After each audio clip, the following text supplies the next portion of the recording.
I'm David Sandstrom, Vice President and Financial Advisor at Landaas Company. David, the broad stock market did pretty well in 2013, went up about 30%.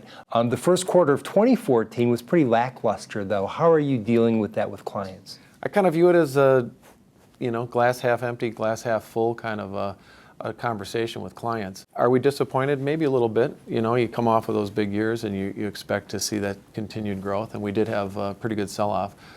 But I think when you really look at some of the things that we withstood, there were some fairly substantial events that we took on. And what sorts of events are you talking about? Well, we had the beginning of the tapering process. Okay, so back in December, we started reducing our bond purchases by $10 billion a month, and a lot of experts thought that that was going to really deflate markets. As tapering continues, we don't see depression in those markets. Number two, China came out with some fairly disappointing growth news this year.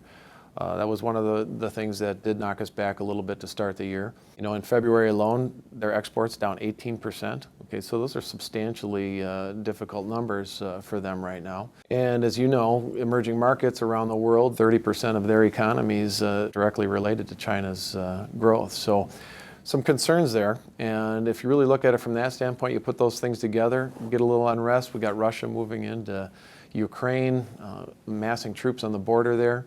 And so far, not a lot of reaction from the markets. So if you look at all those things together, the fact that we're breaking even maybe isn't such a bad thing. So that's kind of a glass half full view of it. Yeah, absolutely. Yeah. And we're guardedly optimistic. What sorts of concerns do you have going forward? I think we have to continue to monitor what's going on with the tapering.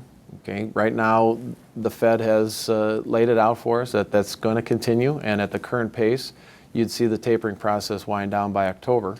So if we continue to see economic growth along those lines, see the numbers that they're kind of watching continue, and that tapering process will wind down this year. So it'll be interesting to see if markets continue to be resilient. And China? Will China get things under control? Will they be able to reverse this downward pressure on their growth?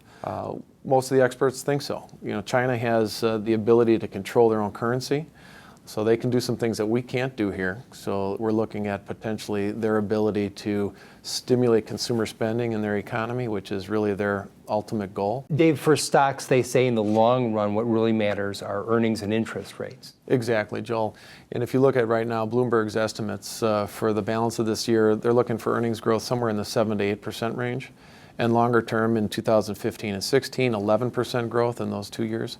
So the earnings growth forecasts are there, and the Fed just reconfirmed their stance earlier this week that short-term interest rates are going to be pegged near zero now for some time to come.